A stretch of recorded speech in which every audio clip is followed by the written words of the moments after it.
Aujourd'hui, nous nous trouvons à Vendôme pour les promenades photographiques dont le vernissage se déroule depuis 18 heures et la clôture des expositions aura lieu le 20 septembre pour les Journées du patrimoine.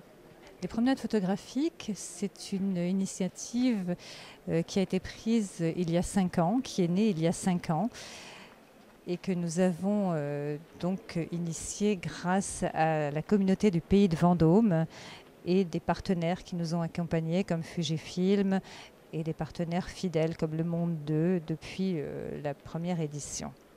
Il y a 20 expositions. L'exposition phare, c'est celle de Marc Ribot et Ara Güler, les deux monstres sacrés de la photographie, que nous avons la chance d'avoir comme invité, puisque Marc Ribot est parmi nous.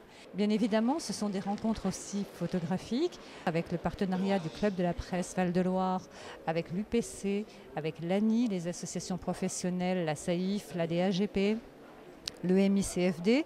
Donc nous allons ouvrir des débats sur la profession de photographe, d'iconographe, d'éditeur. C'était le débat organisé par le Club de la Presse Centre Val-de-Loire en partenariat avec les rencontres photographiques de Vendôme. De plus en plus de médias, presse écrite ou même télé, radio passent au web avec des supports photos, donc avec tout ce que ça pose comme question aux sociétés d'auteurs et aux auteurs photographes. Effectivement, les photographes vont pas bien. Pour beaucoup de raisons. En tout cas, nous, on le constate à la fois lorsqu'on regarde les revenus globaux ou les statistiques de revenus qu'on peut avoir par les caisses de sécurité sociale, par exemple. On s'aperçoit que depuis 2000, le revenu moyen du photographe créateur en France a baissé. Beaucoup de photographes ont de plus en plus de mal à vivre de leur métier, que la moitié d'entre eux, par exemple, sont en dessous du seuil d'affiliation qui est pourtant très faible, qui sont donc au niveau du revenu minimum d'insertion, qui sont au niveau du seuil de pauvreté, que la plupart d'entre eux, y compris des professionnels qui étaient réguliers dans le métier depuis 20 ou 30 ans, en sortent parce qu'ils ne peuvent plus continuer à en vivre. Là, le débat montrait que les photographes étaient en fait ceux qui payaient un lourd tribut au web gratuit. Donc il ne faut pas se voiler la face. Le web est en train de prendre beaucoup d'ampleur.